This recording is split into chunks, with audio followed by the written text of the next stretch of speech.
the creative blinders come on, and now you can only see a couple ways that you can succeed, as opposed to when you're in the moment and you're like, I don't know what the end result is. I'm just doing this because it's what feels good to me, what I'm passionate about, what inspires me at this moment.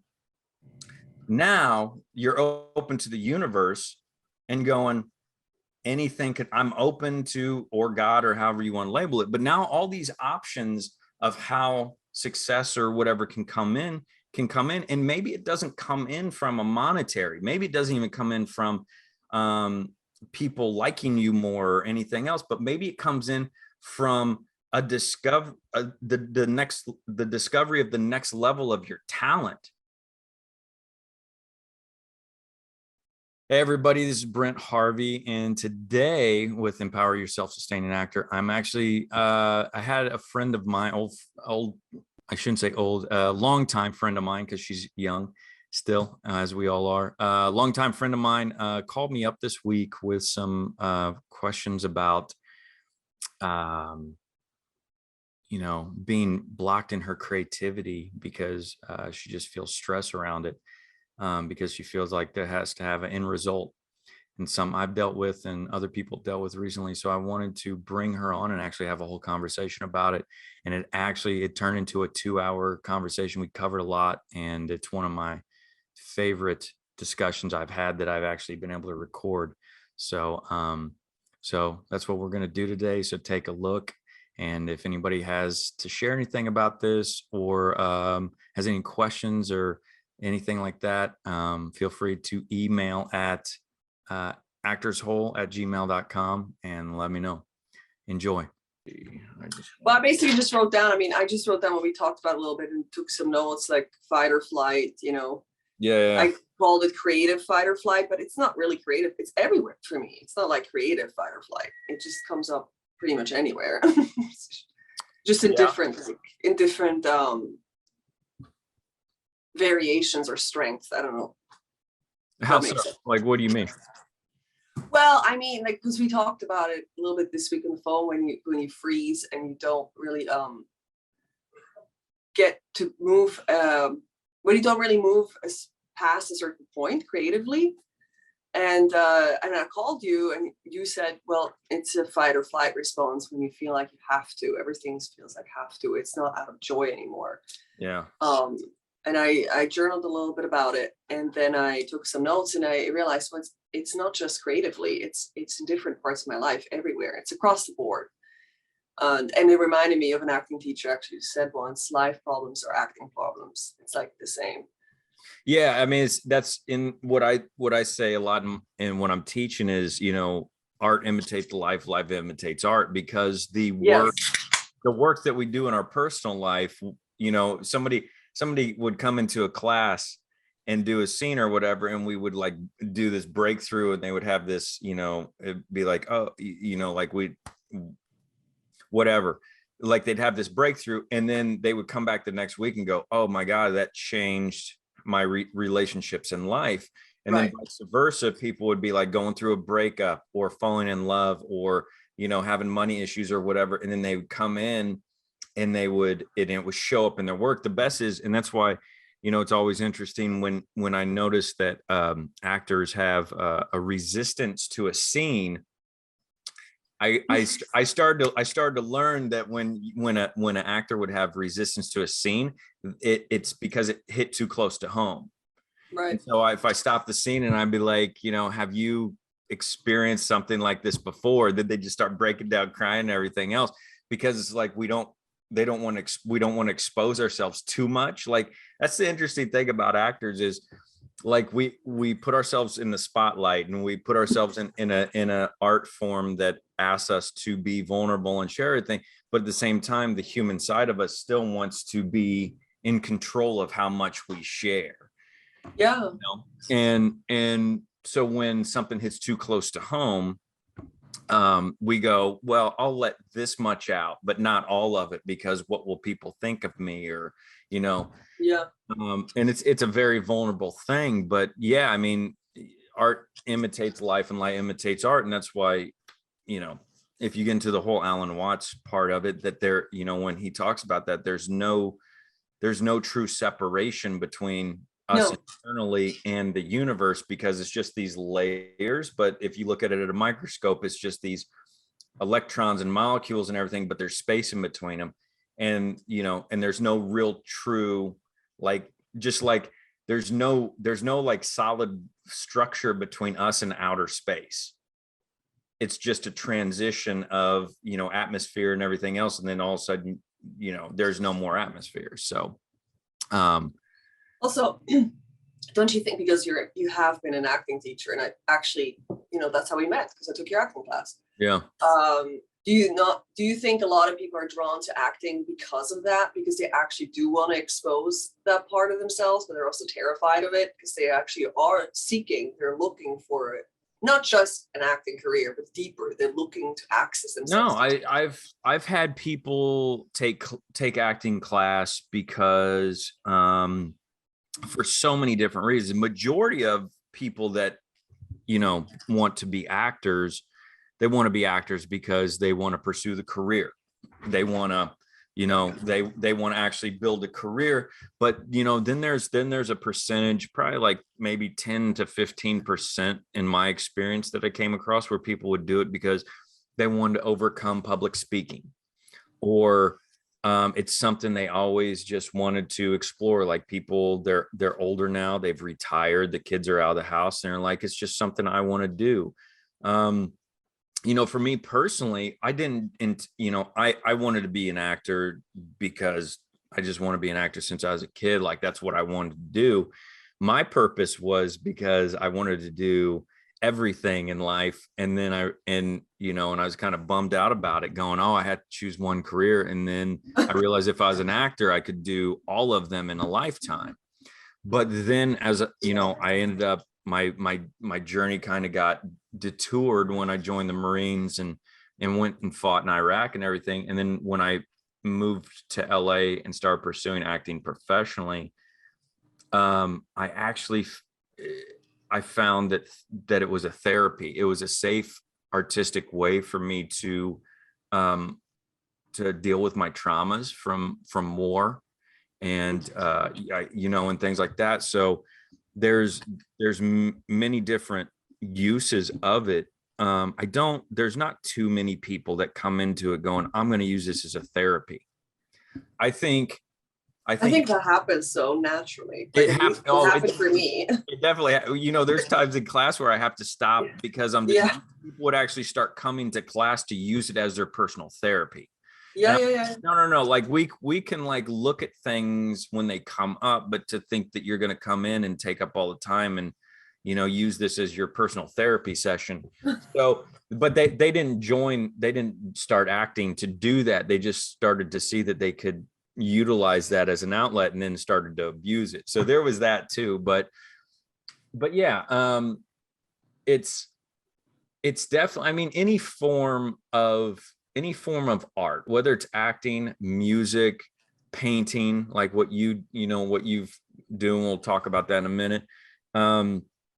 You know, just any type of art form is a therapy in so many ways, because I mean, look, kids do it all day long.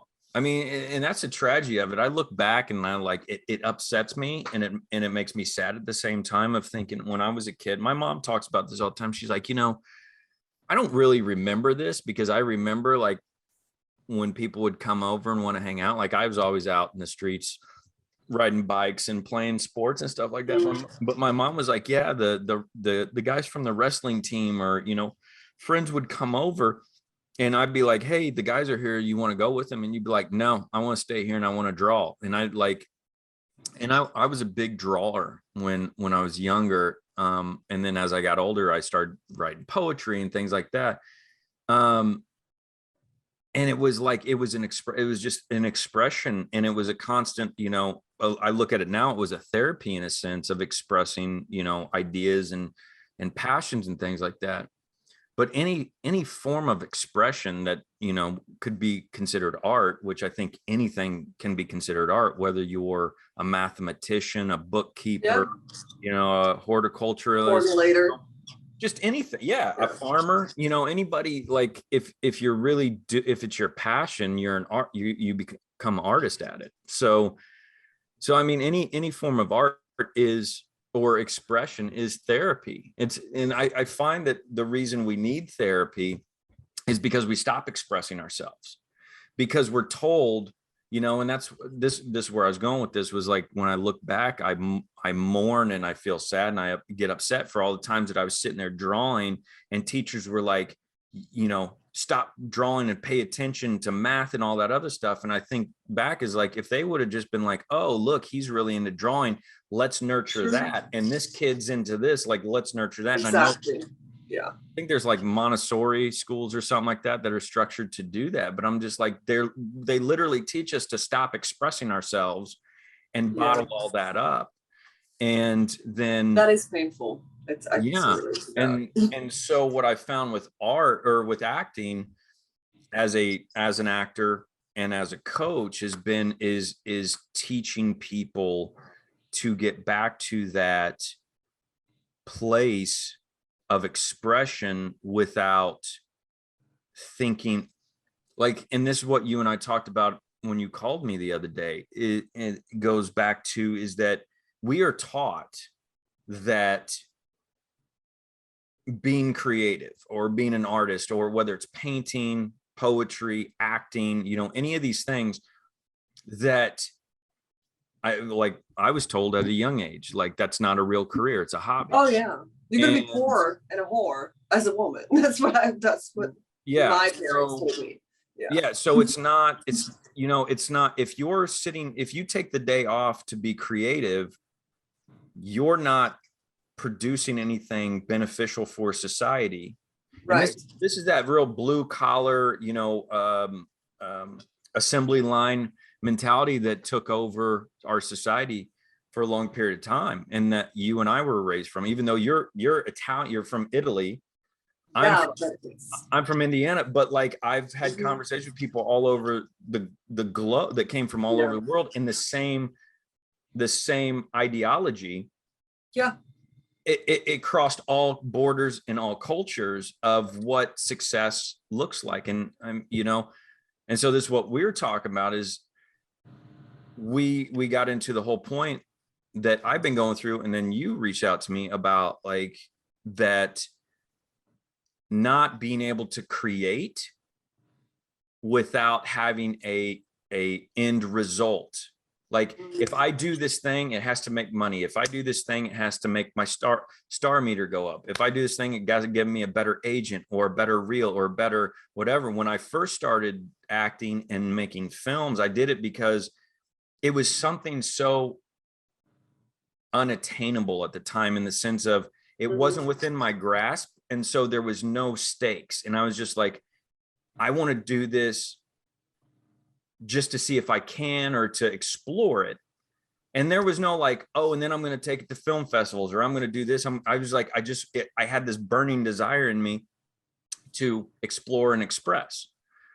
And then as I moved to LA, and everything is goal oriented. Right. Oh my God. And so then I started to realize that everything that I did had like in my mind was, I would do things with I would choose a project or a creative expression based off of what could the end result be? Will this move the ball forward? As opposed to, is this my highest passion and expression, which is what you called me about, right? Yes. Yeah, absolutely. Because I've done so many things in the last 10 years in LA. I mean, I've been here for 11 years, and I feel like I've done acting, I worked in production, I worked as a photographer, and those were all great. But now I'm like, how am I going to put all of these together? That's when I called you, and I'm painting now, and it always feels like, why I called you, it always felt like, well, hitting the same wall where I wouldn't move past a certain point of like, well, it's got to make money, it's got to bring up the star meter, which is kind of hilarious because every actor checks the star meter in IMDb at some point. It's so lame, like, but they've done it. Everybody's done it, because you get these things in your head that those are the things that really matter. And I really know from like spiritual practice and working on myself, like I have to deconstruct this completely if I actually want to be happy and successful. Right. You know what I mean? Deconstructing the thing that yes, you want an outside result. That's the tricky part. That's what I would like to talk about it. Like, yes, you do want the outside result and you're a creator and a manifester, but also you can't be attached to it and do these things out of the fear of not getting these things. You know what I mean? Yeah. So the biggest thing that I've been working on, had to learn with this, and I'm still working on, like, I'm still, and like, that's why I wanted to get you on here and have this conversation, because it's something that I've been going through for a long period of time, and you're going through, and, you know, and other people I've talked to are. And so if it's like, it's a conversation that's being had.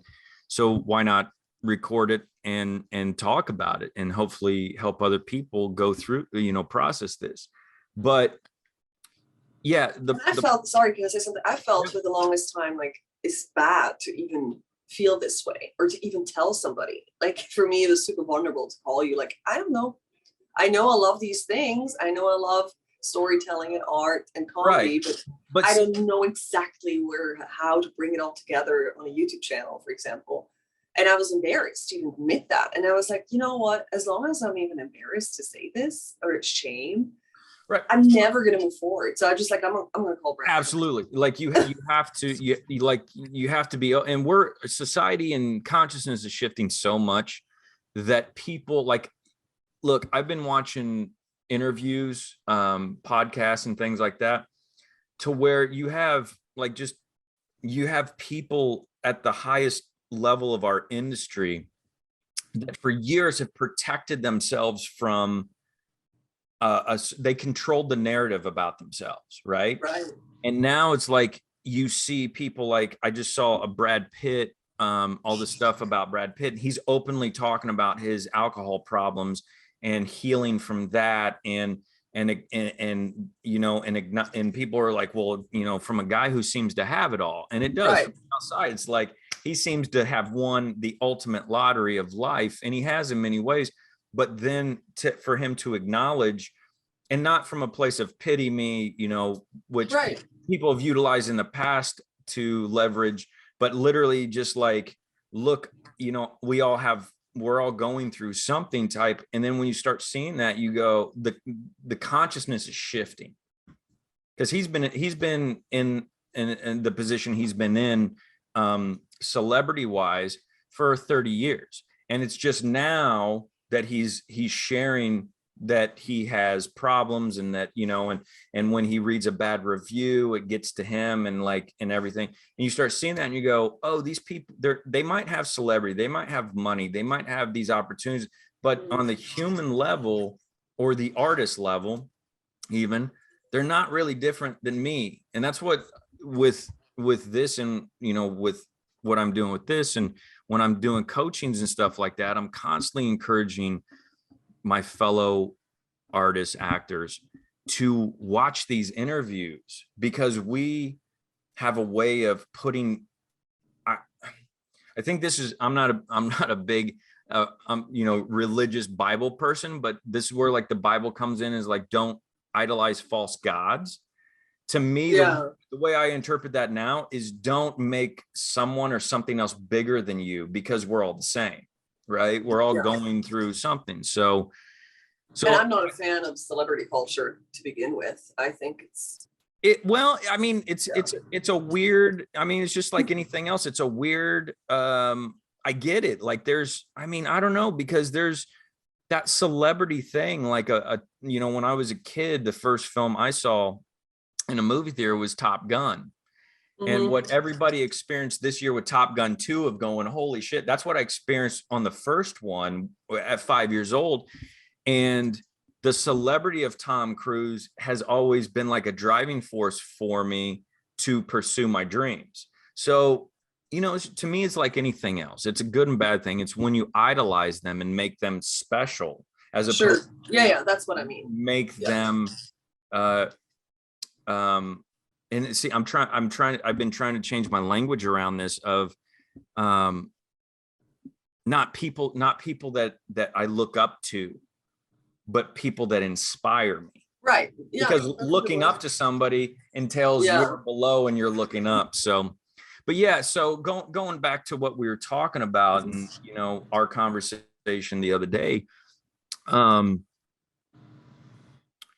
problem that we're dealing with is that when we were kids, this goes back to actually what we started with, which is like there's no separation between us and the universe, just like there's no separation between the surface of our planet and outer space. It's just a gradual progression, you know, gradient of the atmosphere fading away until there is no atmosphere. Is that what's interesting is that when we're kids, we're taught, you know, oh, like if Brent's over painting in the corner or Deborah's over doing this thing in the corner, isn't she cute? Isn't he cute? Oh, look at them. Oh man, they're so creative, and they're this and they're that. And then at a certain point, it's like there's this hard line drawn that's it hurts. Like it hurts me though. You need to grow up and act like an adult. Yeah. Right. And then we're taught that if you're not producing for the community, for society, then you are a burden on the system, which for me has been a hard thing to break, coming from middle America, blue collar, you know, 9 to 5, is that it's been so bad, hard for me to break, that I could literally work Monday, Tuesday, Wednesday, Thursday, Friday, Saturday, Sunday. Every day I could work 14 hours straight and then have nothing to do the following Monday and go, okay, I can take the day off. And then I feel guilty on that Monday because I'm like, well, it's Monday. If it was the weekend, it's Monday. Yeah. But but for me to go, well, Brent, you worked not only the week, but also through the weekend that should have been your time off. So you can take Monday or even Tuesday off, or even Wednesday if you want to, because you did. But it's that all of a sudden there's this guilt. And so there's this interesting, and I brought this up a couple times before. There's this interesting lecture. It's a collaboration of a bunch of lectures put together underneath this like lo-fi beat or whatever. But there's a guy that fades in and he goes, you know, in ancient Egyptian times, artists were considered the highest of society. They were like the visionaries. They were, you know, they were the creators. He's like, but in our society, it's the lowest form of society. And, you know, I just find it interesting because I had this epiphany that we as artists, and when I say artists, I mean, you know, poets, writers, musicians, actors, directors, you know, all that. But like, we're the true documentarians of our time period, right? Like if you're a doctor, and I'm not saying doctors are not important, a doctor is important for the right now. Like I'm sick, I need healed, right? But we document that lasts for eternity. Like you don't, I mean, you do. You see, like when they dig up, you know, ancient, and they're like, oh, we found an ancient tool or something like that. That's cool because but when they go and they find the writings, sketchings on the cave walls, that tells them so much more about what the culture was going through, right? So, and again, I'm not saying we're more important than doctors or less important, but the fact that society says, that even our parents said, oh, you want to be an actor? And they scoff at it, as opposed to going, that's amazing. You're going to be a storyteller. You're going to capture, and you're going to express our, you know, and document. We are the documenters. You're going to document. And so we as artists are in this position where our passion, our heart tells us this is how I want to live and express myself. But society says that's not productive. Yeah, it's invaluable. That's not valuable to society, unless, and I remember being told this is like, you know, is like, or having this conversation is like, well, that's Tom Cruise, or well, that's so and so, Right. that's so and so. Well, it's like, but before they were Tom Cruise or Brad Pitt or pick Mhm. one, they were just a normal average person that had a dream to go do. But you're saying, oh, that they treated as if they were born and it just happened, and like they have the blessing of Zeus or something like that. Right. And so we struggle with it because our true nature of who we are and who and how we are meant to express ourselves has been not only suppressed but demonized in a way. And that's where the fight or flight comes in as well, what we just talked about. Because the thing is, if it's made invaluable for, by the way, you just took me down memory lane. Like that's exactly how my parents treated it. Now I'm a painter as well. So I'm like, I literally the other day I thought I was painting. I was like, wow, now it shows even the lowest of the lowest, because painters, you know, we're always like the poorest and the ones Right. who are mentally like unstable or whatever. Like, and I was like, now I even do this on top of the acting and the writing. Like, what, you know, I had like this thought of like, wow, exactly what you described. Like, this is so invaluable. But but isn't it, fact, but hang on, but isn't it interesting that I have two nieces that are, you know, they're just now 6 and 7, but when they paint and do all this stuff and bounce from one thing to another, they don't have that guilt or that thought. yeah, So, well, the thing is, I so totally relate. so that's taught to you. It's taught to me, and it was taught to me very early. So for me, talking about the formative years, like I was taught very early that that's bad. The bouncing is bad, first of all. And I bounce between acting, comedy, writing, painting. And I make it bad. I feel like, choose one, commit, niche down. Like I have like this voice in my head. And I'm like, then I was like, I'm going to write comedy about this because this voice is insane and fucking annoying me. So this niching down, like it's funny because this topic is so huge, and I feel like it starts with this demonizing and this no worthiness that you're being taught. Yeah. And just flares out into so many different things, right? So what do I want to talk? Oh, the fight or flight. Yeah, I feel like that's taught. It's definitely taught to me. Like it was taught to me very early. Like no bouncing, choose right away. What do you want to be? And definitely not an artist. But you're number one, you're being taught, like I finally, this like clicked for me, and I started like thinking of it this way, and then I started telling people to look at it this way. You know, it's like, if you wanted to make $1 million, would you ask a homeless person? And people are like, no. But what's interesting is we look to our parents, or we look to people who have not done what we want to do, have not pursued their dreams, not, you know, been, you know, moved to across the world or across the country to pursue their dreams, or put themselves really out on the line. And yet we look to them for guidance, and they go, it can't be done. And we go, oh, they must be right because they're my parent, or they're, you know, somebody I look up to. I mean, you know, and so. Well, I think it has to do with survival, because if, like I said, I got this into my system program, so to say, very early on, very early. So for me, oh, if I do this, then mom's going to leave, or, you know, like she's not going to love me, she's going to punish me. So that's so in my body. Like, I've looked at this so much. I don't need like to talk about it anymore. I really feel it. Like when the shift happens from, let's say, love and joy and pleasure and expression to fear and flight and freeze. Yeah. Like, and it's completely two different artists. I have to be honest. Like this person was like, me, and like in my joy, my love, in my peace, I mean, it's so much different than from this Deborah who's scared and frozen. And then I'm like, that's now that I'm committing to my YouTube channel. I'm like, well, I don't want to create from this one all the time. That sucks. What is she going to do? And also, it's not fun. It's not fun. It's literally no fun. Well, it's in this, what we talk about is when it's not fun, even though you're a creative person, if you're creating from that place of lack and limitation, you know, which is the end result, you're not having fun because you're not being authentic. You're not being your true expression of yourself.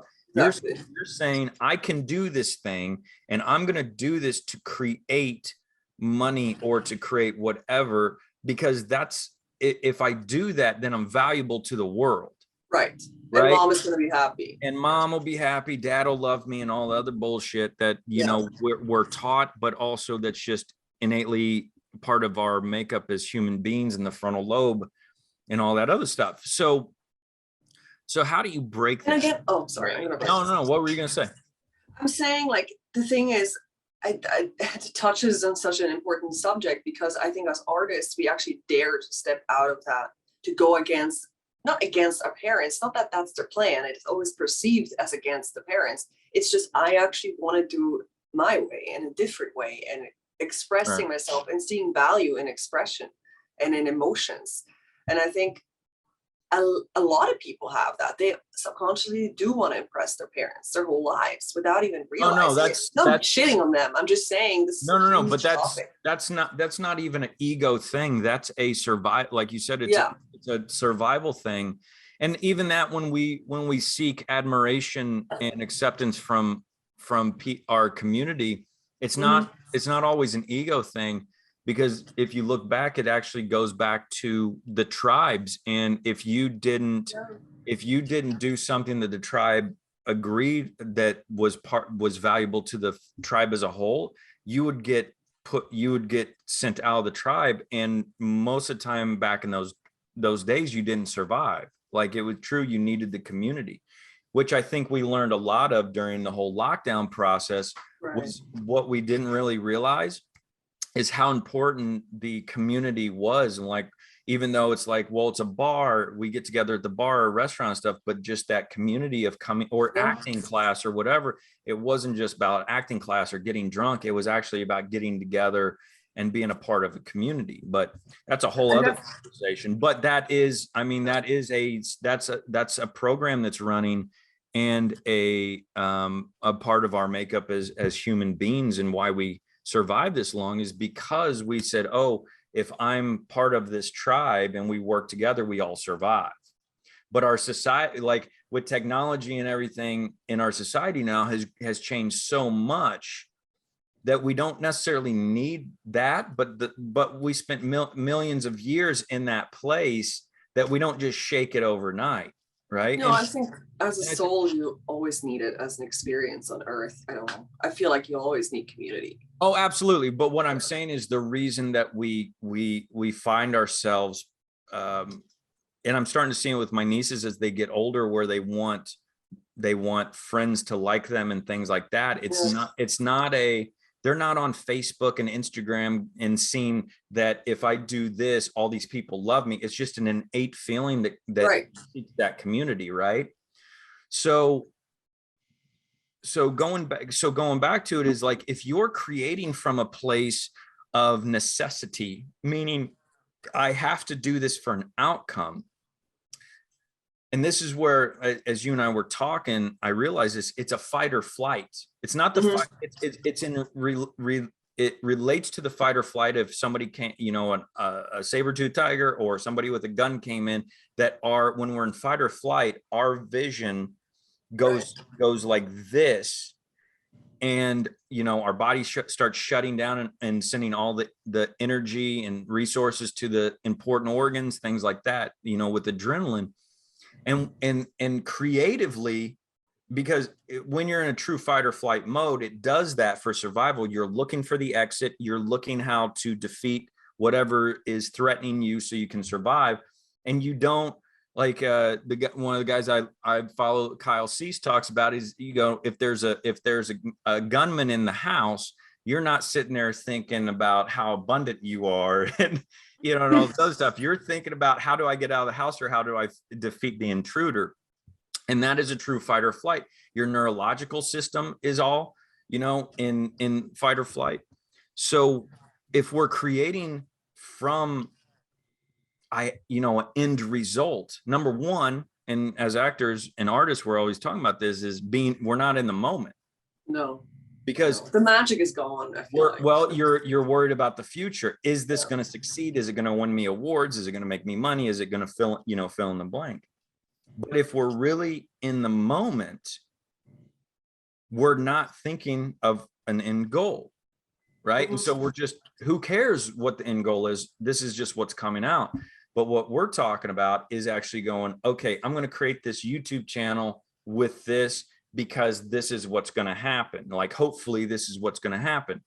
it's going to move my career forward or whatever else. And so therefore the creative blinders come on, and now you can only see a couple ways that you can succeed, as opposed to when you're in the moment and you're like, I don't know what the end result is. I'm just doing this because it's what feels good to me, what I'm passionate about, what inspires me at this moment. Now you're open to the universe and going, anything could, I'm open to, or God, or however you want to label it. But now all these options of how success or whatever can come in. And maybe it doesn't come in from a monetary, maybe it doesn't even come in from people liking you more or anything else, but maybe it comes in from a the discovery of the next level of your talent that then leads to the external success. So you're saying it's basically part of the journey. If you really want to go on the journey that's actually going to lead, quote unquote, somewhere, whatever that might be, you have to be open to all the options. Well, look, we talk about faith all the time in our society, right? And it's usually related to religion. Mm-hmm. Have faith in God. I find it interesting that these religious communities talk about faith, but then everybody, like Christian Catholic, I'm more familiar with because I came up in that. And I'm not knocking them, like if that's for everybody, but what is interesting to me is that they talk about having faith in God, but then they're afraid of dying. Like they're like, well, when I die, I'm going to go to heaven, but then they're scared of dying. And I'm like, well, if you truly had faith, what are you worried about dying for? Like, don't. And so what I started to realize in looking at that and then looking at society and everything is we say there's a difference between saying I believe in something and actually and having faith, right? And having faith is truly, I don't know, I always go back to the third Indiana Jones and the Last Crusade. Mm-hmm. And he has to take this leap of faith. Yeah, over the cliff. Over the cliff? Well, he has to step out into the empty ravine, and he's sitting there praying, and I remember he steps out and he's like, and his foot lands on this invisible bridge, and he's like, oh, but like that's what it looks like. And for me, that's what it feels like sometimes. It feels like that, but the more you do that, the stronger your faith becomes in the universe or God, whatever, to catch you. But what I found was this was an epiphany that just happened to me recently, is I was like, well, I've taken leaps of faith. I quit my job and I did this, and and it just went downhill. And that's what we're all worried about is failing in the digression of ourselves. But what I've realized in doing my meditations and work and everything is like, I did all that, but it was out of place of, if I do this, I will, success, or I'll get this, or I'll get that. And that's still a limited fear-based place, rather than this is the right thing to do. And no matter what happens, even if I lose my money, lose my career and everything else, everything is still happening in my favor. And true faith is going, I'm going to do this thing, and I'm not making money, and I'm sitting at home in, whether that's resting or making your art, and going, this moment right here is all that matters. And when you feel all that anxiety and everything come up of going, that's not true. Like, that's not the anxiety and all the stories that your brain starts. That's not true. Really trusting the universe or having, or God, or just having faith is really getting to a place of truly everything is working in my favor. And what, like I said to you, like what I've been doing hasn't worked. Right? Coming from that place. So what if I start doing something differently and truly getting back to that childlike? Because isn't it interesting, and people will argue this, but isn't it interesting that as kids, like, we were taken care of? Like we were really a burden on society. Like, we didn't produce anything. We shit in our pants. We spit up, we cried when we were hungry, but no matter how good or bad our parents were, we were always fed, we were clothed, like the universe provided for us. Mhm. It's like, if we could get back to that and go, look, the highest, the best thing I can do for the world, for the universe, for myself, is to do what truly feels my highest expression right now, Yeah. without judgment, without fear, without worry of if it go like I guess what I'm trying to say is, having faith is sitting here going, I'm going to paint this thing, I'm going to draw this thing, I'm going to act this scene out, I'm going to do whatever. And if nothing comes of it, Right. that's okay, because I just wanted to explore this thing. Plus, nothing will. That's not true. Like, no, it's not. Nothing's going to come from it. You might No, I mean, discover like, something. nothing external, like the Yeah, exactly. thought But I of think what that's. success. Yeah. I think that's the first thing. I also, since we talked on Thursday, like, started to like cut through the bullshit. So to say, like, well, what is my true expression in the first place? I don't even know anymore, because I got so wrapped up in the idea of an outside result. So I think the first thing is to like cut through the layer of like, well, I'm just doing this to explore what comes up in the moment, instead Right. of. I mean, but see, that's the thing of you going, And that's actually all you have anyway well, in that moment. you're going, well, I don't know what my full expression is. It's like, does anyone, until it happens? Like, like we look back at a masterpiece, like you look back at Picasso, was not successful his entire life of painting. Mhm.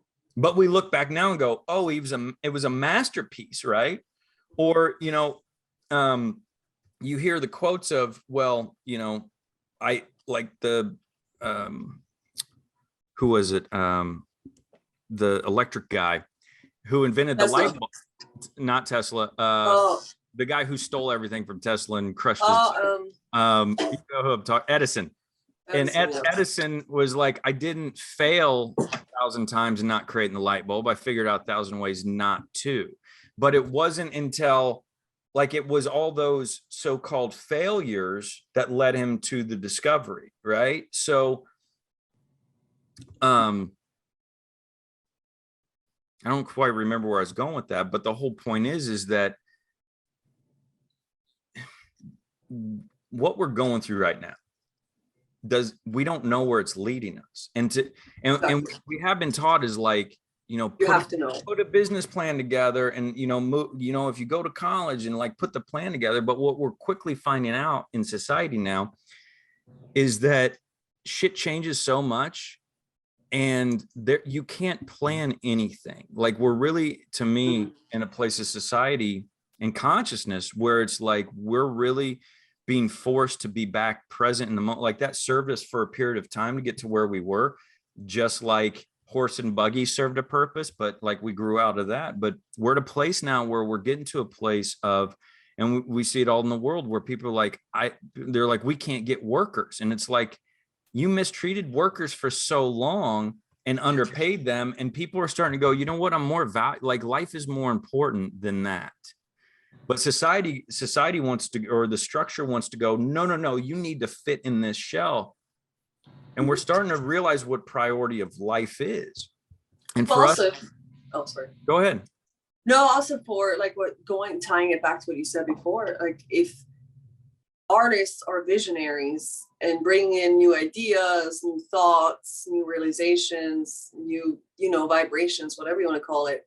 Of course, the system doesn't want that. They want, obedient workers, because Correct. It serves a purpose. So if an artist breaks out of that or actually activates that for everybody around the globe, guess what's going to happen? Right. But I do believe that's what you just said. We are forced kind of collectively to go back to that point of, right. No, we got to be in the moment, and what really matters is love and relationships and doing what you want to do. Like, because life is really short. You don't know when it's going to end. Well, you don't know. That's true, but it's like, what, going back to the creative thing of going, right. That you and I were talking about is, you're not having, and correct me if I'm wrong, but you're not enjoying your creative, because every time you step forward in your creative, the go-to is this Right. has to make money. This has to move the ball forward. Correct. Yes. So that's a fight or flight. That is a fear-based, that this has to have an end result that moves forward. Otherwise, I'm a failure. Otherwise, I shouldn't do it. Otherwise, what's the point? Otherwise, I'm a burden on society I'm and not a selfish. benefit. I Correct. feel like I'm selfish. That keeps coming up. Like I'm selfish for wanting to just create. Like who am I to just want to sit here and write something or play something or paint something? Like there's people who have a real job, Brent. Like that's like the thing that comes up, you know, like I need to contribute to what you said. Well, and isn't that interesting that, and this is the, you know, we sit there and go, we define what a real job and not a real job is, right? But that's what I go back to, is the hierarchy of our society going, this is what's important, this is what isn't.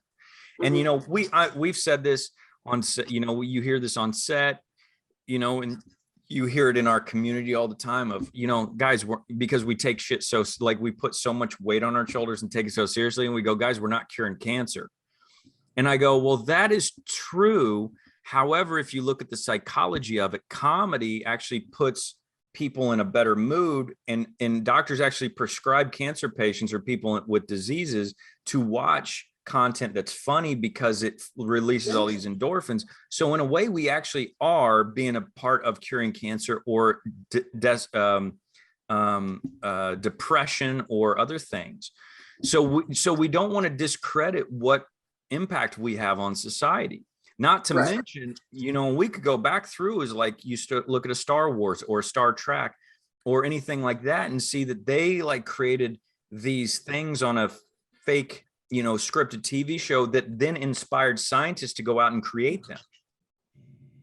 Yep. But if you're Gene Roddenberry, before Gene Roddenberry created Star Trek, sitting there in his basement or whatever going, oh God, like this, like I should go get a real job. What am I doing? But you see the impact he has in the wake of that and what he's inspired. Or, you know, I just watched this great docuseries on Disney Plus called Light and Magic about ILM, who George Lucas founded to create all the visual effects for Star Wars, the first film, because there was no company that could do what he wanted to do. So he brought together all these scientists, engineers, and creatives to figure it out. And the series goes through the progression of what he started with that and how it continued to build to what we have now, and how that we have digital cameras because of George Lucas. We have digital. We have, yeah. He was the force. He didn't like personally create it, but he was the person who funded and pushed innovation to the point where the global community tried to stop him and shut him down because they're like, you're trying to get us away from film and everything else.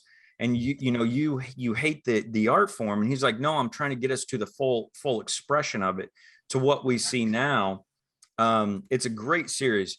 Everybody should watch it. But that's really cool. But had he followed what he was told to do as a child, we wouldn't, like, we'd still be shooting on 35 millimeter film and, you know, and all this other stuff. And I'm a fan of film, but you watch what can be done now, and what you and I can grab our phone and say, hey, we got an idea, let's go film it, and then put it on the internet. That 15, 20, 30 years ago, we'd have to have 10 grand to go rent equipment and buy film and then have it processed. And then we'd have to get a Moviola to edit it on, like, as a whole thing. Yeah. I mean, I think Go ahead. No, I think the technology obviously moved ahead. But for me, it's like I now need to like catch up internally, like, because, you know, like the technology is there. No, but you don't, and that's my whole point to this, is we keep putting something in this end goal. It was like, I'm not where I need to be what I want to be. No, but I meant more like in the sense of the exploration. Like the technology is here and I can just explore with it now. You know what I mean? But that comes from a place of you sitting here going that today the most important thing is for me to pick up this phone and to film something and not feel guilty about it, and not feel ashamed about it, and not feel all these things about it. And if at the end of the day, I've spent 8 hours and didn't figured one thing out, or figured out what not to do or how not to do it, that was the best spent day I could have spent. Exactly. Yeah. Yeah. I see that. And I feel like it's especially nowadays, because there's so many creators online, right? It's like, for me, it's almost like, look at all these people just creating. And I assume that they don't have this issue. I assume that everybody who's creating online never has this fight or flight. It's just creating. I think that's another thing to talk about, is this assumption, or the way, like, if you carry this fight or flight or end goal, how do you go into an audition? How do you see even managers and agents? Because you project subconsciously on them, like, Yeah. all this stuff that you don't want to project. Again, that's a daily, you take a step forward and let your system know that you're safe, right? Because, and you build your faith. I'll tell you this.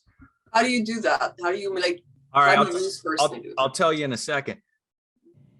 One of my best favorite quotes in and around fear, and thinking like, well, look at all these people, they don't have the problem, I do. Everybody has the issue. It's just a human nature of, fear and worry and all this other stuff, like we talked about. Tom Cruise was asked when he did the Mission Impossible where he hung off the plane. I think it was either that or when he climbed the building, and they said, aren't you scared? Like, and he goes, I feel the fear. I just don't let it bother me. Mm-hmm. So there's a difference of letting what naturally is going to come up, the fear of, am I good enough? Is this going to succeed? Or, are people going to love me or whatever? Or, am I going to fail? Are people going to think I'm a shitty actor or whatever? And going, okay, that's there. I'm just not going to allow it to dictate my life. Right. I'm going to do it anyways. Exactly. Yeah. So how you do that, how I've been doing it and shedding that, and I'm sure there's many ways to do this, but the way I've been doing it, I've realized that our bodies, down to the the molecules and everything, a way of memory is created.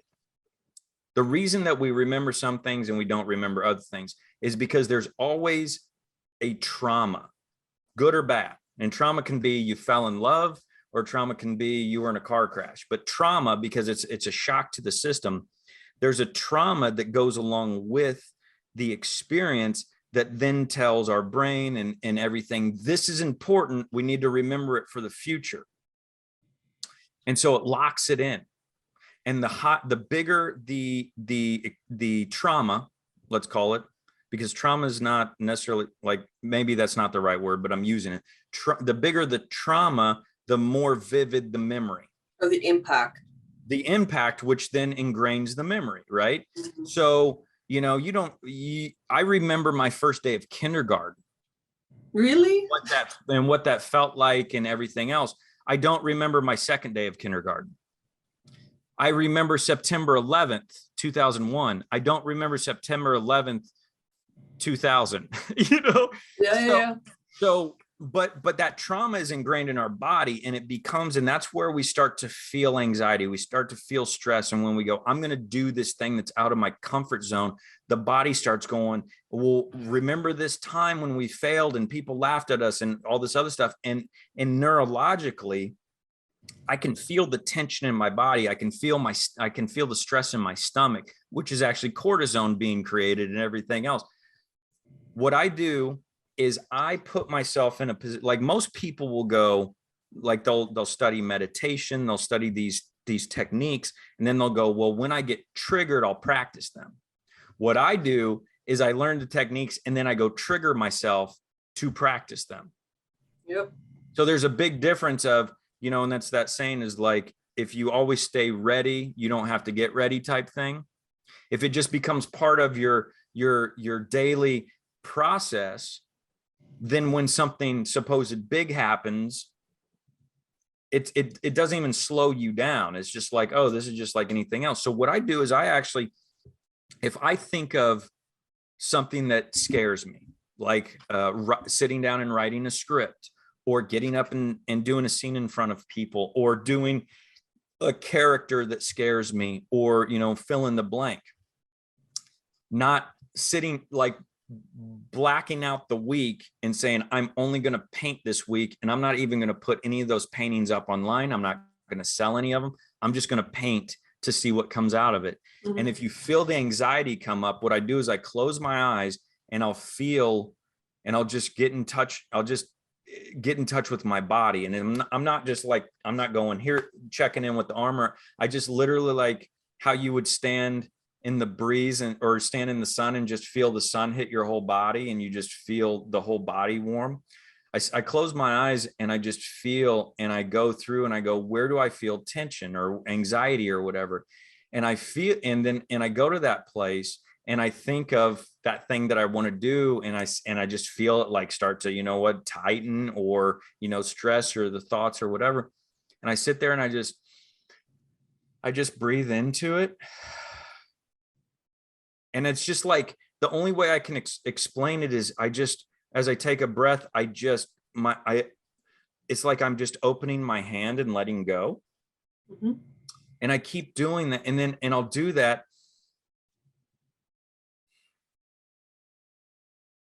Just like I'm opening my hand and letting go, just as easy as this, as I don't have to think about letting go. I open my hand, right? And I do that. And then I'll think of that thought again. And if it's still there, I'll keep doing it until it dissipates. And then I just sit there and I'll think about that thing I want to do again. And then I'll see if it shows up someplace else. And basically what way I envision it is I'm reprogramming my neurological system, and I'm going, hey, we can do this thing and we're still alive.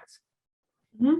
Or if you go, well, I'm worried people laugh at me. Well, picture people laughing at you and watch all the anxiety and everything come up, and then breathe and release it, and then go look. And what you're doing is you're reprogramming your neurological system to go, oh, it's not that big of a deal. Because the way your brain, your fight or flight, your neurological is looking at it is we could die.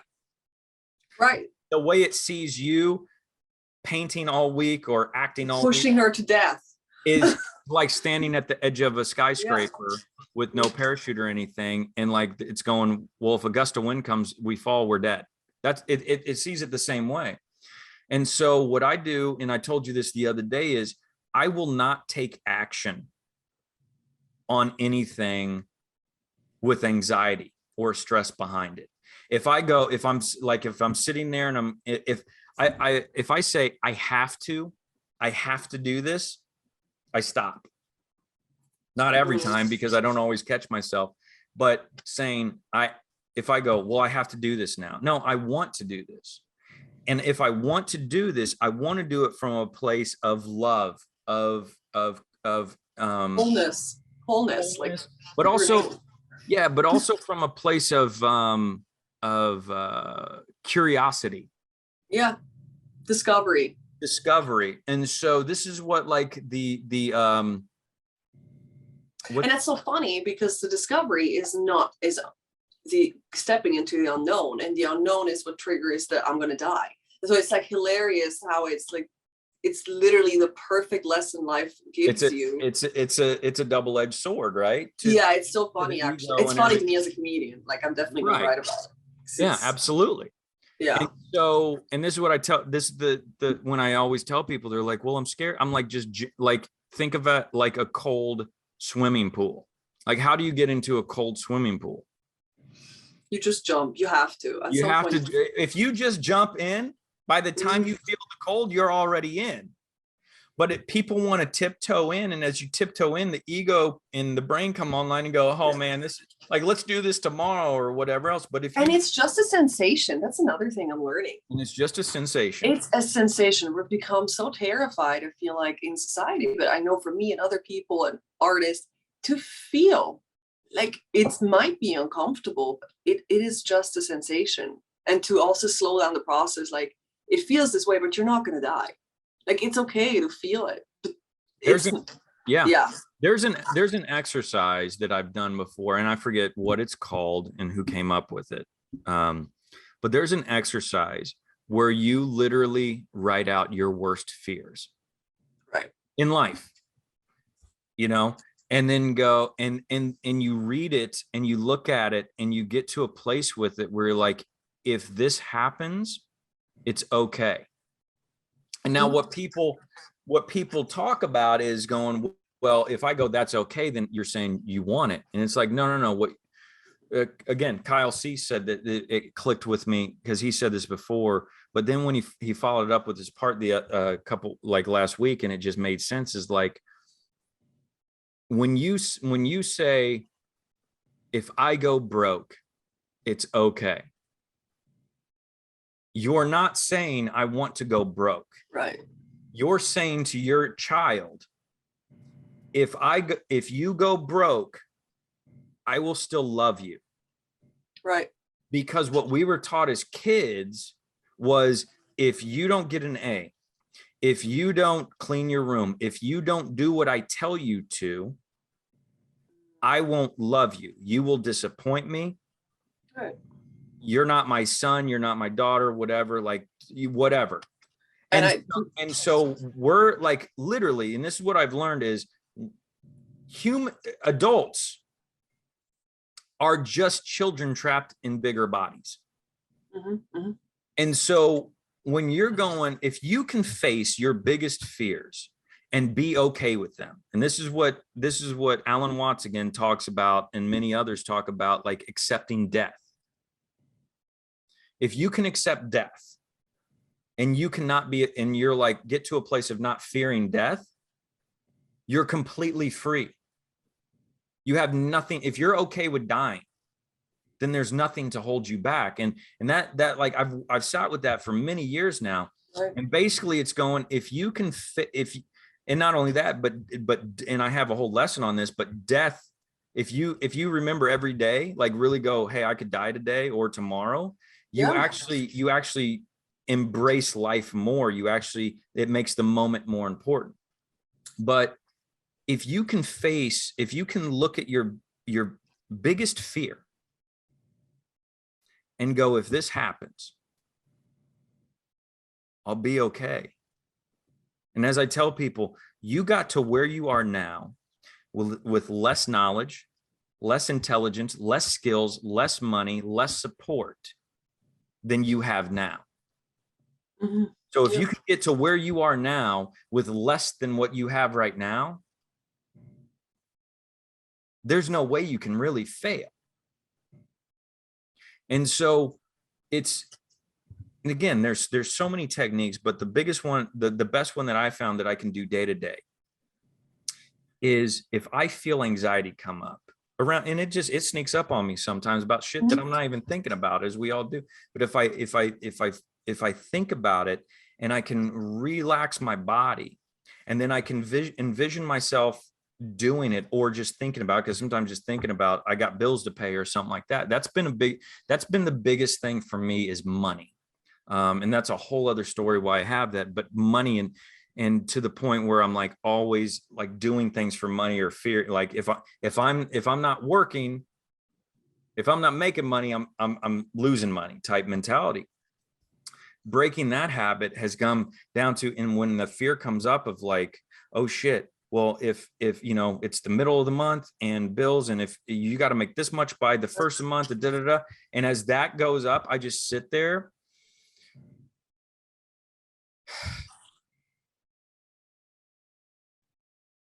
and I just do a scan from head to toe, see where it's showing up, and I release it. And the more I do that, the more I'm reprogramming, and I'm getting into the moment, and I'm realizing what's truly important in life. And I'm going, this is what I want to focus on today. And there's things that I don't want to do, like admin stuff and things like that I don't want to do, but I have to do them. And right. I have to pay bills, and I have to do certain things, but I don't have to do them from a place of anger, fear, lack, limitation, everything else. And so if I can, and I don't even have to be happy about it and be like, oh, I'm so happy I'm writing this bill to pay this parking ticket that was bullshit, right? Which is what I have to do. But what I can do is go, is I can release that and just be passive about it and just be like, this is something. And if I just let that go, I conserve my energy and everything else to do the things I want to do. Yeah. Well, go ahead. What came up while you were talking was especially, I think it's one thing to like to do that practice, but also to realize like, well, this unconditional love that you thought you're losing as a kid, because that's how you perceived it. I think for me, a lot of work is in that department as well. Where like, no, the unconditional love is not outside of me. My parents never took any unconditional love from me. I just perceived it that way as a kid because you were so enmeshed with your parent. It's like this, right? You think they're the source of everything. I mean, that's just natural. So I think the more like I slow down my system the way you just described and also connect to my unconditional love,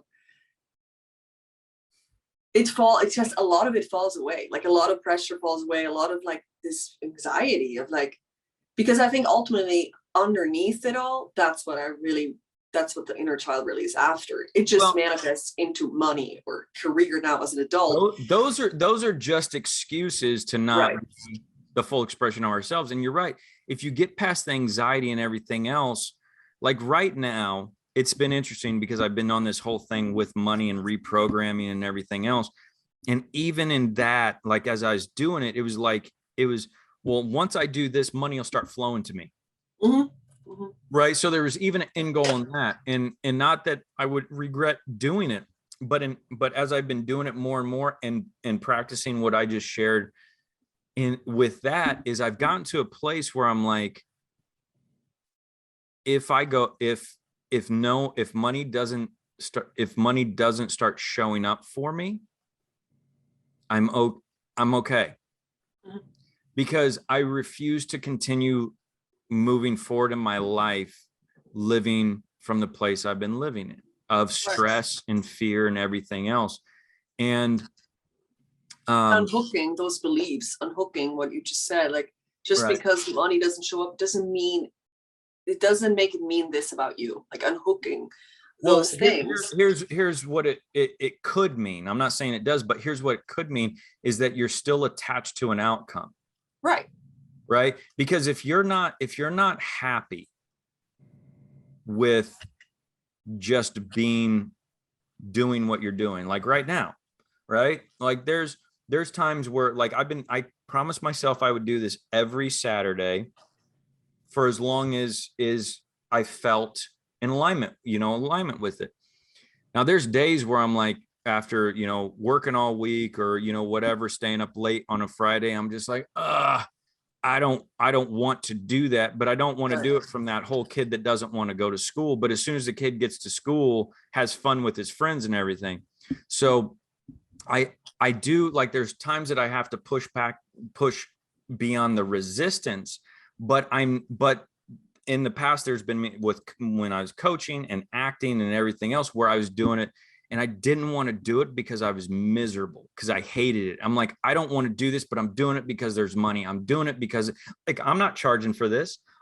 There's nothing coming out of this other than me sharing knowledge and having conversations, which is enough for me. And so there is resistance in the sense of not sometimes of like, I don't want to do it because, whatever, but it's not, I still do it because I promised myself I would, but I'm not miserable doing it, or I'm not in pain doing it because there is no end result other than doing it. And every time I get into it, I'm having a good time. But there's a lot of jobs that I've been, even recently, where I've had to do jobs to make money, where I'm on the job and I'm actually getting paid quite a bit of money and I'm miserable the whole time. I'm like, this sucks. I don't want to be doing this. Right. I'd rather be sitting at home, but I don't sit at home because if I wanted, I could have sat at home and been creative. Right. So, well, this isn't valuable, but if I'm making money, that's valuable. So even in that shift, so one thing I did is not just doing the neurological thing, but one thing I did is I put proof in the pudding, as they say. And I literally blocked out a whole week and said, I'm not taking on clients. I'm not taking on anything else. Monday through Friday, I'm going to get up. I'm going to do my morning routine, workout, blah, blah, blah, blah, blah. And I'm going to write. and I sat down and I wrote an entire pilot in a week, and it just started pouring out of me. Not only was I not making money, I was actually spending money because I found I write better in public. And so I actually went down to this cafe down the street, and like, just to, so I could use their space, I spent money there to value them. So there's a part of me that's going, well, Brent, you're actually spending money to do this. But I was like, that's okay. Because it's changing my mindset of what is important and valuable in life and what's not. And so I'm like, no, this is more valuable to me, sitting down and writing this and being creative, than it is doing this job I don't want to do for money. And so you're making a choice, and you know the consequences, you know. I don't know the consequences. Well, I'm saying, if you don't go to work and not make money, there's going to be consequences. You have to be okay with them. If you're choosing that, it's fine. There could be consequences, but I could be sitting there writing, and James Cameron sees me writing and goes, what are you writing? Like, there's possibility as well. And I'm not like, right. And people might go, well, that's a little crazy. True. I've literally gone to cafes and sat next to Christopher Nolan with his production team, who's all sitting there mapping out their next project at the table next to me. So, right. So to sit there and say there's consequences, like, there's also consequences where I was doing this job and I was miserable, but I was telling myself I needed money. And I don't really remember if I did at the time or not. I probably didn't. I didn't have as much money as I'd like to have. And I was I have a little Vespa that I get around town in LA, and I've had it for a couple of years. And I was just in such a shitty mood that day and everything else. And I ended up getting in an accident. I flipped over the handlebars and I fucked myself up. And I ended up having to go to the hospital. My shoulder's still messed up from it. Wow. I could have died. I could have broken my neck. I could have paralyzed myself and all this other stuff. And that was the day where I was like, I'm done with it. Like, I almost died going to something I don't even enjoy for money. So there was consequences going to the job, making money. Right. Number one, I missed out on the whole day of work. I had to go to the hospital. The scooter was messed up. I was messed up. And it's like, it would have been beneficial for me to just stay in bed that day. So yeah, that's true. So to sit there and go, well, there's consequences. Again, that's that programming saying, well, if you don't do this, you're going to be punished. And it's like, we're punishing ourselves every day, not fulfilling who we are, whether it makes money for us or not. Right. And so, and I don't want people to be broke and no. This whole thing, I hear actors going around going, well, I'm a struggling actor. Like, why would you even label yourself that? Right. Because society has said, if you're an artist, you're struggling. Right. Rather than, yeah, I got like DMs. I'm a thriving artist that people just, haven't quite discovered yet. Yeah. Yep. But it's really looking at what is a priority to me. Is it being happy? Is it really becoming a master of, I mean, even that is an end result. And you talked about this bouncing, or like this, it reminds me of this. You talk about like bouncing around. Like, isn't it interesting that you criticize yourself for bouncing from this thing? I find it horrible, like so horrible. Like, I need to choose now thing and niche down. Right. But my nieces go from this, and they destroy the whole house, which is like, now you have to clean it up. That's the only frustration. But to watch them bounce around, I'm just like, they're literally living in the moment, just like a dog or an animal lives in the moment. And then that thing doesn't excite them anymore. And then they go to this, and then they go to that. It's amazing. It's my fate. A part of me just feels like that's unproductive. It's not going to lead to result. It's not going to lead to, that's to create, but it's not, if you want to have a result, then you can't bounce. What if scientists did a study and then found out people who, if you allow yourself to bounce around, you're actually more successful in life? That's funny you say that, because I'm starting to, after our talk, I was like, you know what? By the way, that job that I told you just prolonged for a month right after a call. Called me. It's like, you wanna? I was like, great. It was perfect. Anyway, I was like, okay, for this next month, stuff's paid. I'm literally gonna bounce around, go with what feels good, and make myself those promises. Like if I have ideas, I'm gonna write them down. Doesn't mean I have to do them, but I'm really retraining like my nervous system and going with the flow and trusting life too. It's trusting life. Like Yeah. it's giving me all these crafts and skills and talents for a reason. It's not to just what make it bad. Yeah. And I talk like what I would say is don't even take it as far as going, I'm going to bounce around. It's going, I'm going to allow myself in the moment. If I bounce around, I'm going to allow myself to do it without judgment. Right. But if I don't bounce around, I'm not going to go, well, I promised myself I'd bounce around. No, that's not what I meant. Well, I'm saying this for you or anybody else that watches this, because that's what we do is we go, well, I promised myself I'd bounce around, even though that's not. So we start going to, even though we think that's our highest or whatever. And so and the crazy part is it's not even bouncing around, because all the things I like to do, they're all like complementary. You kind of actually need them for a YouTube channel. That's what I say to people. I ask people this all the time. I'm like, what is the most important part of an airplane? Okay, the wings, the motor. Oh, really? So without the pilots or the fuselage or the fuel, I don't know. There's not one thing. Yeah. There's not one thing that you can take away from an airplane that's not important. Exactly. So and what you're saying is like everything supports itself. Everything is moving you to the highest, or the truthful expression of whatever you're supposed to express.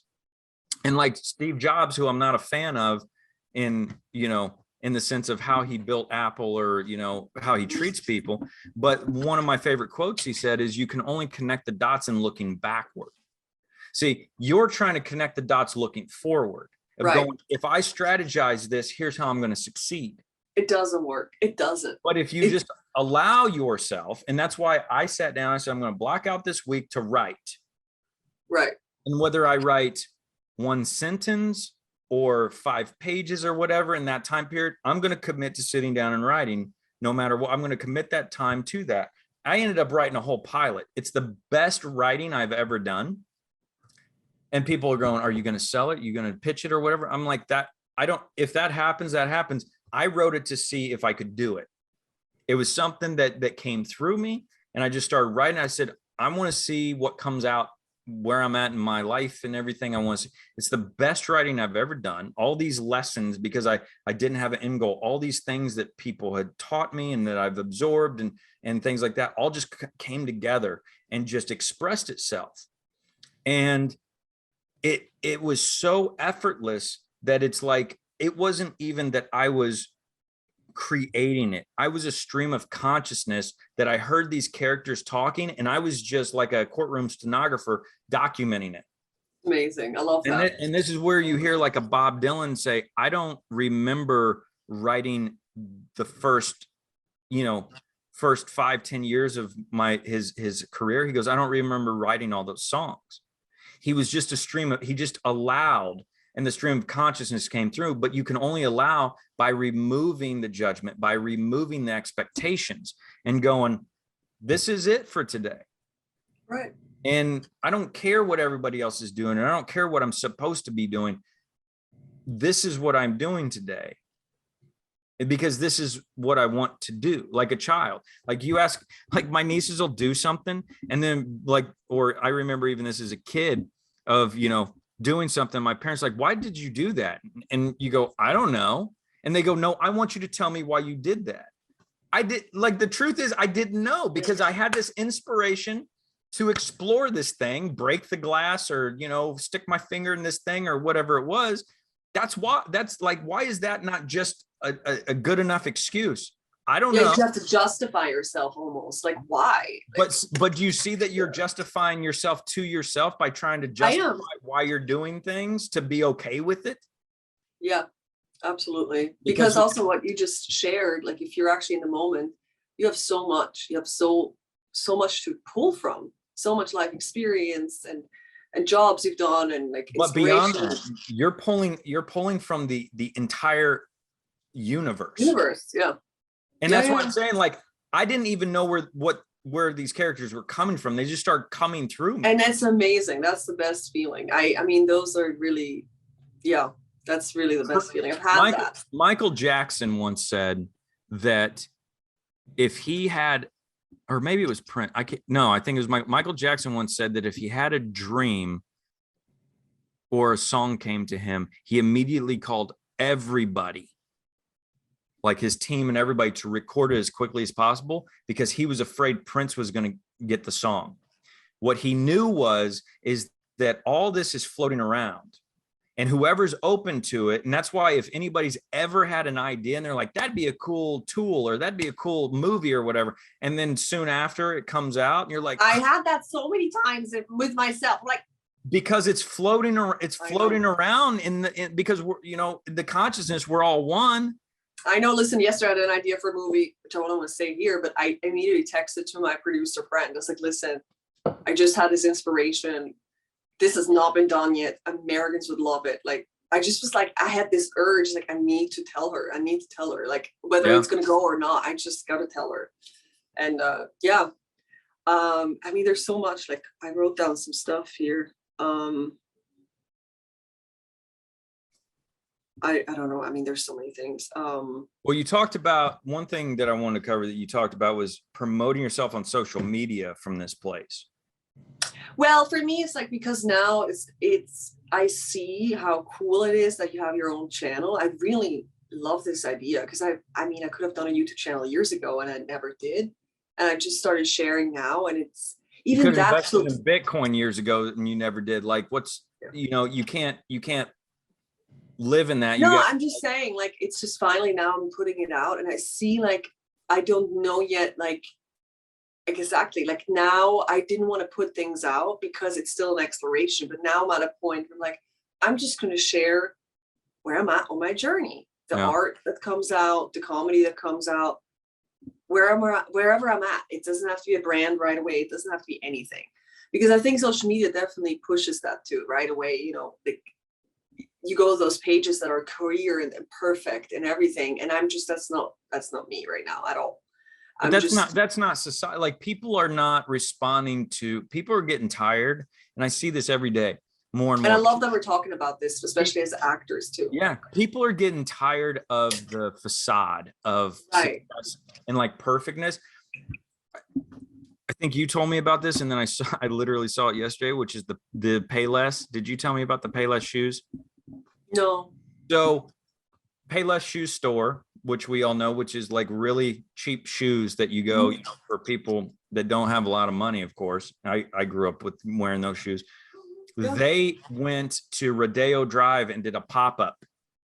And then they called it Payless or something, like they did, like put it into like a French type style word or whatever. And they took their shoes that cost at most $35 each. And they lined up, and presented them and marked them up 1,800% to like $600 and stuff. And all these influencers and all these oh my God. And they interviewed them. They're like, oh, I can see the quality of, you have to watch it. It's Please like, send it I to can me. See the quality and everything. And so they spent the money, and as they walk out the door, they stop and they go, hey, by the way, these are actually Payless shoes. And they're just like, oh, and they return their money and everything. But it was a social experiment. Yeah. I love that. And people, the consciousness is shifting massively, and especially as psychedelics start to be decriminalized and people start doing that type of therapy, and that's a whole other conversation. You're going to see it more, but you sitting there going, like, even with this, I started this going, I have an idea of what I want to do, but I always let's see where it goes. Like, normally I stop at an hour. We're at almost an hour and a half, but I don't want to stop because I think it's important.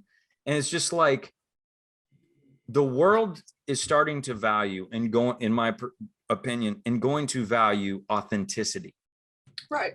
Authenticity, if we really look at authenticity, it looks like a kaleidoscope, right? It's like how you approach it, how I approach it, the content, like we're all going to be our individual selves and celebrated for that. Right now we have, if you follow this formula, you will have success. And that has worked for a period of time. But the more like, and here's the thing, if you just start putting stuff out and putting stuff out from a place of, I just want to share this with the world. I just want to experience that for me too, because I would love to do social experiment videos. And then I would love to do acting videos. And as you do that, one day, all going to come together and you're going to go, oh. And it's going to be an honest, truthful expression of yourself that as a brand, if you want to still, it will still be labeled that, but if you want to give it a frame of reference, and it'll be like, this is what I am. I'm a culmination of all these things. Exactly. Yeah. Before I forget, because I keep forgetting to say this, there's a show called Jane the Virgin. And because you were talking about how you bounce around, in Jane the Virgin, the dad is a soap opera star, telenovela star. Rogelio. And at one point he goes, I don't like to call myself a triple threat because I don't like to limit myself. Yep. Like, it's funny as hell, because what he's saying, like, we as actors and stuff, we've heard for years the triple threat: you can dance, you can sing, you can act. Yeah. Or you can write and act and whatever. Well, the true triple threat when it came to us as actors, it was you can sing, you can dance, you can act. Right. When it was a director, it was you can produce, you can write, you can direct, right? Or you can act, direct, and write. But he's like, that character and what he said is so profound, because even in saying I'm a triple threat is limiting. Mm-hmm. Because that's saying, well, I'm not any of these other things that also inform my acting. And my acting informs my writing. My writing informs. It does 100%. And so for us to limit ourselves in that, and the old Hollywood used to be that you're an actor, you're a writer, you're a director, and there was a reason for that. That formula, just like the horse and buggy, or using cocaine and Coca-Cola, had a purpose for that time. We've evolved past that, but yet we keep thinking that that's the way to do it. And I'm always talking to actors and, about like success, and they're like, well, and I have a lesson on this, like couple videos back, about like how to have booked your dream role is to write it, because actors, like there's tens of thousands, if not millions of us all out there fighting for a small group of jobs, going, well, I'm going to work my way up this ladder. But then you look at these people who have written their own pilots or create their own content, and they go from nobody knows who they are, they're serving tables, to the top. Yeah, wasn't like the girl from Fleabag like that? Fleabag, the British TV show that I think she created it, and she wasn't like an actress really big time before or anything. She's the leader. Yeah, she wrote Fleabag as a play, and then wrote it into a series. And yeah, she's one of the hottest things. Her and there's Issa Rae. I mean, Sam Smith, the singer. Mm-hmm. He recorded a song that he was passionate about, put it out there, and he was a cook. I think he was a cook or a bartender, and he heard his song come on one day. And then these producers heard his song, or somebody was like, hey, you need this guy for this song you're working on. And they call him up, and he went and did it. And it became the biggest hit for like 2 years in a row. Oh, yeah. And he went from being this bartender, cook, or whatever it was, to being the biggest global thing within 12 months. But he didn't do it by doing the traditional route. No, and it's so inspiring, because honestly, like, it's so true, and it's such a cliche thing, but it's really it's up to you, and you're so close. You're there. Like, it's really up to you whether you open up that channel for yourself or not. But that channel, the whole point of our conversation today is that channel exists. It's always there. We're blocking the channel. That's what I mean. It's up to you to open up. Anxiety and with the fear and doubt and everything else, because of what we've been taught. But to me, the highest form of an artist or of a human being, a child bounces around doing whatever without thinking of consequences, right? So they're kind of like a Tasmanian devil, but they're free. Mm-hmm. An adult is always looking at plot and planning to, you know, continue to success and survive and everything else, but they've lost that childlike freedom. What Yeah. we need to move into is the balance of the two, whereas you can be creative, but in somewhat of a structure that you can kind of harness that energy and focus that energy. Right. Absolutely. So it's not, you know, if you were to, like my nieces, like if you leave them to their own vices, they're going to eat candy and stay up all night, and, you know, it'll be chaos. But as then I watch the adults, and the adults are so stressed out, and they're so worried about the future and money and all these other things, me included. And it's like, we're not even living life. No, you're constantly up here plotting. It's not even in your heart or in your body. Right. So, and this kind of goes back to what we started with art imitates life, life imitates art, is that we as actors, we go into a scene and go, okay, I need to live in the moment. Mm-hmm. And it's so hard for us to get in the moment because we're not living in the moment in our lives. Exactly. Like being in a scene is not the only justification and excuse to be in the moment. And if you practice that in your day-to-day life, getting into an acting scene is like slipping into a warm bath. Like it's the same thing. Like you have to, you know, step into this other character's world a bit. But if we're truly present in the moment on a day-to-day basis, then we have no problem doing improv or doing stand-up or doing a scene, you know, in our creative, or painting a picture. But what stops us from doing that on a day-to-day basis is the idea of, I have to get up and I have to be an adult. Yeah. I have to be responsible. That's like one of the most toxic phrases. I have to be responsible. Like, well, you have to be responsible to what? Because we're not even being responsible to ourselves. We're not holding ourselves accountable to be happy, to follow our passions. What we're saying is, if I don't do this, my parents won't love me. People won't accept me. But isn't it interesting that the outliers, in the sense of the people who, you know, whether it's in school, like the bad boy or bad girl who like, I don't give a fuck attitude, or just even in life, the people who are just so detached from what people think or care, like they inspire us, and they evoke something out of us that go, oh man, I love them. I want to be like them. But then want that freedom. But I can't because they're special and I'm not. And they just said, no, I love Tom Petty. There's a great documentary on Tom Petty. It's 4 hours long, but it just like, it's so well done. It doesn't feel like it. But, and I think I told you this the other day, he says in it, when he was being sued by the record company because they wanted his masters and everything. And he said, man, well, first off, when he started his life, he's just like, all he wanted to do is play guitar and make music. Like, and that's all he wanted to do. And he just, every day he just played. He wasn't playing and everything for end result of going, right, I'm a rock and roll star. It was just, that's what his passion was. And he's like, this is what I want to do with my life.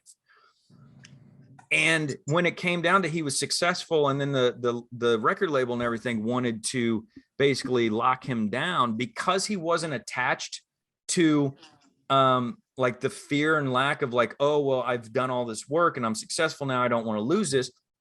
They had no leverage over him. And he actually said, hey man, I'll go out and I'll sell peanuts on the street before I sign this deal. Exactly. And they tried all these ways to manipulate him into signing this deal. And because he wasn't attached, and he was like, look, I'll go play music on the streets. I don't care. Like, you know, you're not getting my intellectual property. Like, I've created all this. Right. And if it comes down to this or this, I'll just go live on the street and play my music. And because of that, they had no leverage over him. But he was also happy, and he was in control, because in control of the place of like, he did, even though I'm sure he enjoyed his life with the money and the fans and everything, they weren't his God. They didn't decide whether he wrote a song or didn't write a song, or went here or went there. He followed his true passion. And that's what he's a big inspiration for me, because he followed his passion. And it was just like, this is what inspires me. I'm going to do it. And, you know, and whatever happens, happens. And so that's true freedom. Well, that is the freedom. And therefore the external world started to reflect that. Correct. Yeah, no, that's a true freedom I think we all want. And one thing I wanted to add is like, because we feel like we have to and all these things, we internalized our parents' role. Like we're treating ourselves the way they treated us when we were bouncing around, right? Oh no, So we that totally to break that. Our parents said, you're a piece of shit. You're not special. You're not this, you're not that. And then we grew up and we left the house and we said, hey, hand me that baton. Exactly. And we took the baton from them and then we start beating ourselves with it. Go, you're not special. You know, and then it's a vicious cycle. But if you're not aware of that, the voice in your head is not you. It's not even your parents. No, it's not it's even not. your parents. It goes back so far between generational trauma and direct trauma and environmental trauma, and just it goes back to where, like, there's studies. I can't remember what the study, I've read this years ago, but there's studies they've done with African American people that they can literally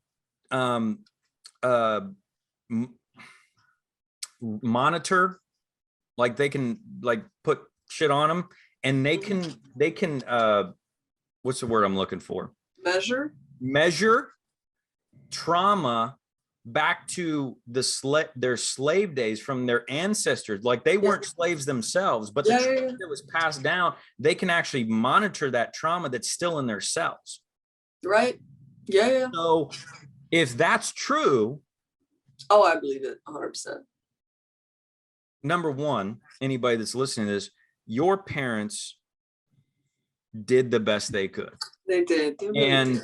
And they were hurt too. They're hurt little children too in their own big body. I'm not giving that doesn't justify them treating you the way they treated you, but just remember that yes, they were traumatized too. They did the best they can, but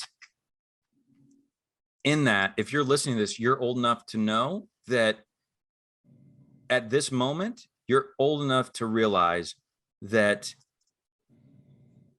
you can either continue carrying that baton and continue the narrative that your parents, or you can break. That's one of my biggest goals in life, is to break the generational trauma and everything else, so that my family moving forward doesn't have to go through any more of this.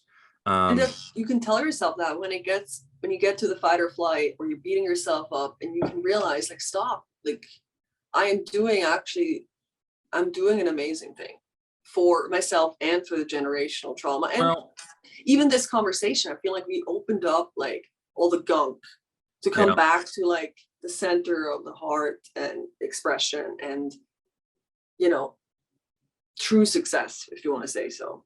I feel like we just moved all these parts that are like layered and layered on just this pure thing that just wants to express itself. I think that's why this conversation, and it could talk about it for hours. I have so many notes here. Yeah. I mean, I got 20 more minutes if you want to do, if you got anything else. But here's what 20 minutes is fine. Here's what I'll say is that for you, Deborah, for myself, for anybody else, is that moving forward from this, what do you do?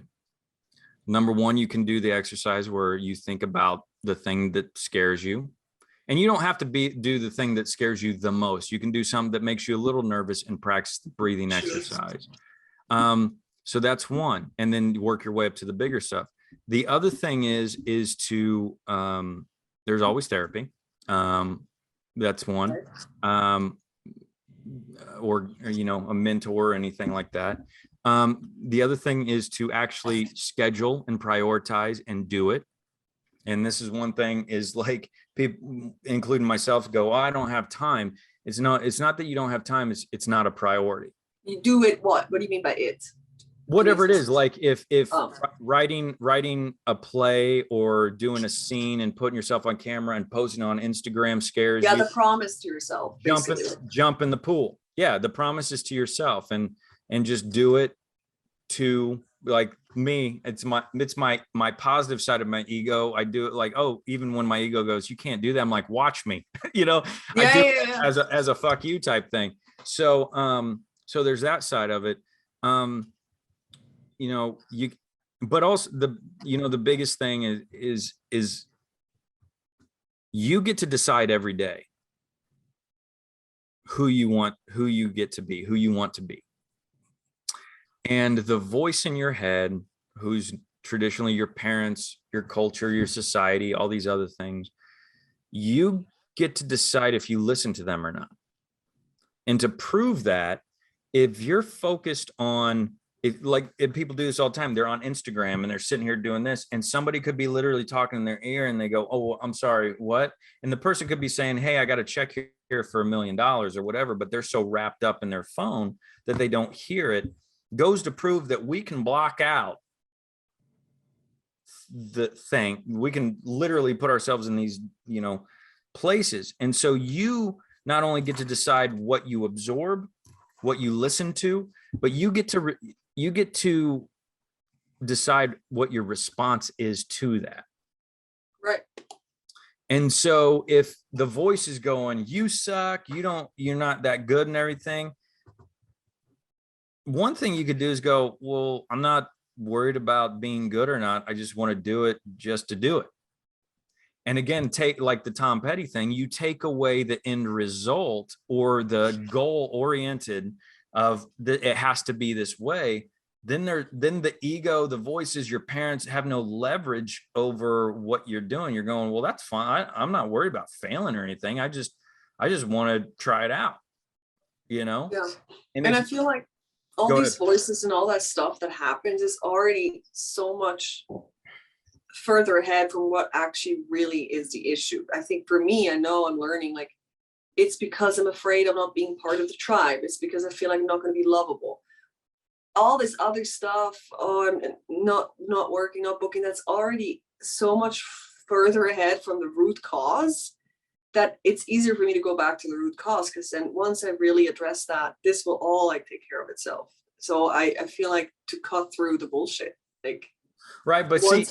But see, even in that is an end result. If I do this, I'll cut through all the bullshit, as opposed to just going, okay, there's bullshit there, there's whatever. And just like, there's bullshit there, but I feel like it's a part of, like, really for me to understand, like, what is really the problem for me. It's not really the career or anything. It's the feeling. I just want people to know, like, it's not, because now it feels very mental for me. I feel like it's a very feeling process. You have to feel these things and do it anyway. You can't just think yourself out of this, like, oh, these are my parents. It definitely takes action. And that's why, and you'll hear people like I think that's the disservice like The Secret did, which is like, you can just think about it and it will show up. Is that the universe, God, whatever you want to call it, reality, the matrix, it responds not only to the thought but to action. And to really, it's vibration. Oh yeah, like, it's like guys will talk, like, I'll tell you this from a guy's point of view, and being a guy and being around a lot of guys in my life, the guys will talk the biggest game from across the room. But for them to actually walk up and talk to the girl and ask her out and risk being turned down, that's where the rubber meets the road. So talking about it and going, I believe I'm a successful actor. I believe I'm wealthy. I believe that if I was given a lead role, I could handle it. It's like, that's great. And I mean, that is a big part of the process.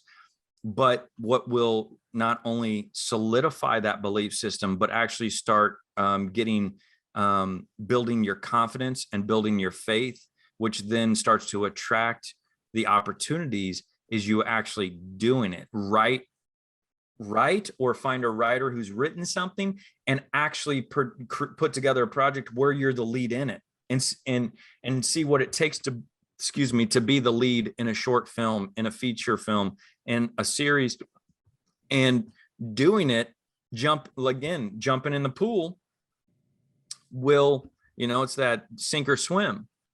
And nothing builds your confidence more than that. So when it comes to like what we talked about, like reprogramming your neurological, is sitting there and bringing up the stuff and then letting go, and then you go to put paint brush to canvas, or a voice to voiceover, or in the acting scene or whatever, is that if you feel that fear and everything come up of like, well, this better be good or else, you stop, release it again, and then step forward, and you stop stepping, you take action, but you don't take action from a place of scarcity, of lack and limitation, of fear, anything else, because all you're doing is reinforcing that. Even if you are taking action, you're taking action from a place of fear, limit, and you're back in this, even physically, creatively, as opposed to being the child, like the young child who is like, why'd you do that? Sounded fun. I don't know. Like, that's the only justification I have, is I don't know. It just, it felt good. It felt whatever. It doesn't matter. Like, such a rational, cerebral thing that they want you to have an explanation for everything. It's the opposite of being in the flow for me. Yeah. I mean, here's one thing, is that when people like talk to their parents and stuff like this, like I had this conversation with my parents at one point, is just like, they'll be like, are you okay financially? How's this going? How's that going? I told my dad this once. I was like, you question me about this and this. I like, you know what? You never asked me if I'm happy. I was like, it isn't like, so one thing is like like having that conversation. I don't know, some people's parents maybe not alive or possible, but it's like, when did happiness, and I know it was like, the generations before didn't have the, I don't know why I'm keep letting some words today, but like they didn't have the luxury of always choosing happiness in a way. But it's like this generation, especially of artists, like, and that's why I'm always telling people, like, create, because you're gonna write a better character for yourself than anybody else will. Absolutely. And maybe you can't do it right now, but the more you write or whatever, or produce, like find the writers or whatever it is.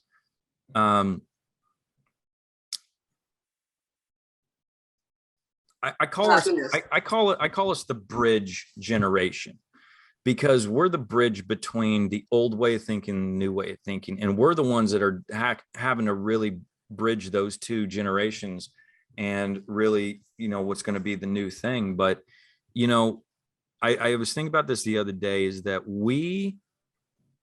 prior to basically our parents' generation, and our parents' generation, depending on how old they are, we're probably at the end of the period of time where especially in America, but a lot of, Western culture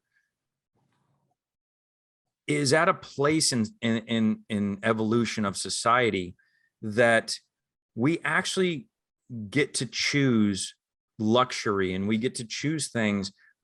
We have air conditioning, we have power steering. If anybody's ever driven a car without power steering, you don't really understand how good power steering is. I used to have I had a 65 Mustang without power steering. And let me tell you, parallel parking without power steering. Yeah, I almost got arrested for that because they thought I was drunk. And I said, I don't have power steering. And the cops were like, oh, okay. But like, I was thinking about this because this guilt came up for me about thinking about what I come from farmers and immigrants from the Czech Republic and Italy. But like my great grandfather died on the family farm. He flipped the tractor over on himself and killed himself. He died. He didn't mean to kill himself, but like I come from like that hard labor, but like this came up again, one of those things just snuck up, and it was like about, the life I've chosen. And like, I'm laying around on a Monday watching TV or laying at the pool or whatever, or writing my script, and that's not making me money, and going, and it was just this quick little idea of like, am I dishonoring what my family went through?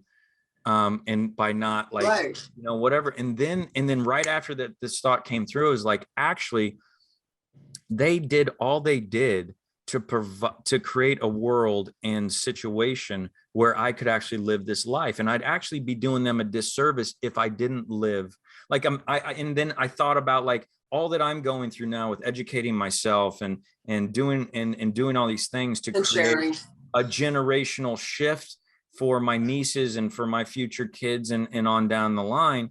And I'm just like, if I went through all this and then they went back to working in fields and things, and not that there's anything wrong with that, but if it wasn't their passion and living these small lives and being miserable, it's like, what the hell did I go through all this for? Like I did all this so they wouldn't have to go through it. So it was this quick dialogue that happened of like this old guilt of going, well, I should feel guilty for sitting here and not like constantly working the way my ancestors would have, that they had to sweat and they never got a day off. But I'm like, but like they did that so that I could, because they didn't want me to go through it. So it's like, shouldn't we all, because of what our ancestors went through, shouldn't we all be like committing every day to living our, I don't even say our best lives because that's very subjective, but Right. living our most truthful and expressive and fulfilled lives. And whether that's laying on the couch, and like I watch a lot of TV, and like I've had to get over the guilt of watching TV because all these people I follow are like, turn off the TV and da. But I'm like, but that's my, like, I learned from that for my industry, my craft. When I'm watching TV, I'm studying. So I watch and a even lot. if you're not, it's fine. Even if you're not studying, if you're just correct, being, but I'm saying if you're just being or laying by the pool or just taking a day off, or if you don't have a pool or things like that, if you're just laying in bed and going, today I'm going to take off even though it's a Tuesday, and or going, you know what, I'm not going to follow just because I spent all this time and money getting getting a degree in this field. It doesn't make me happy. So I'm going to go do this now because I discovered that's not what I want to do. It's kind of like what you talk about. Like I do this thing and then I bounce over here because I lose interest in that. And then I move on to the next thing. And that's okay too. If I only lose interest, it's not even that. I think it's that fear that comes up. And then I think, oh, maybe let me try this. And it comes up there. And maybe this will make me the money or whatever. No, or maybe this will feel better. Maybe and this will not come up. It's so now I'm like, no, it's everywhere. That's great. Now I know it's everywhere. So it's not about the thing. So I can go back to just exploring. Because so then what I would say in that moment is that if you're like at a place where you're like, the fear of I'll go over here because the fear's coming up, is allow the fear to come up and allow that to express itself on your canvas or whatever you're working on, to allow that to see where that takes you. Because maybe that fear wants to take you down something in an expression, whether it's emotionally or creatively or whatever else, rather than running from it and going and taking another drug, which is what we're doing in a society. Like we don't determine it a drug, but watching TV or even creatively going from this thing to this thing, because this thing isn't getting me where I want to go. So I go do this. Like the anticipation of future stuff is an addiction. Or that, and the feeling good, but feeling like not feeling the uncomfortable. So let me go over here. So it's an addiction. Let me cover it up. And then also tying back to the beginning of our talk, it's like, no, I just lost my thought. What did we just say? Addiction. Yeah, addiction and jumping. I don't know. I forgot. Oh yeah. So basically going back to the part of like, for me, now I'm learning that, well, if a fear comes up, I can incorporate it into the art and express it. I don't have to hide it and appear perfect that I don't have this, because you said like even Brad Pitt is sharing now. So for me, that's a big shift too, to learn that it's okay that there is like my stuff in it too. The art doesn't have to be sterile and just, it's okay. Like that's, just work with it. Just like your highest art, or the true artist you are, is an expression of all of that. Exactly. And I think that's so important. And you know, what came to me as you were saying that is the fear is like, yeah, when I go to skydive, standing at the edge of the, like leading up to and even being at the edge of the plane, there's a lot of fear. My brain's going, what the hell are you doing? Like, get the hell, stay inside. We could die. But stepping out the door, all that, like stepping through that fear, then the equal amount of pleasure and excitement comes. If there was no fear, it would be boring. Yeah. Like skydiving would be boring without the fear. Like people wouldn't do it. People do it like, because like, and if anything, look at that of like stepping through the fear. Like we need the fear, just like we need death to remind us how important life is. Like we need the fear to be able to step through it, to see who we are on the other side. Because I think I tried for the longest time to find, that's why the jumping also part of it. I do love all these things, but part of it is also because I was trying to find an art form where there's no fear. So that is ridiculous. It is absolutely, it'll never happen. And of course, then I'm always like, oh. I mean, it could happen, but it's not going to be your true full expression of yourself. Yeah, that's like what you could go be an art teacher and have a good paycheck and just be like, here's how we doodle and stuff. And there's no fear in that because it's comfortable. But correct.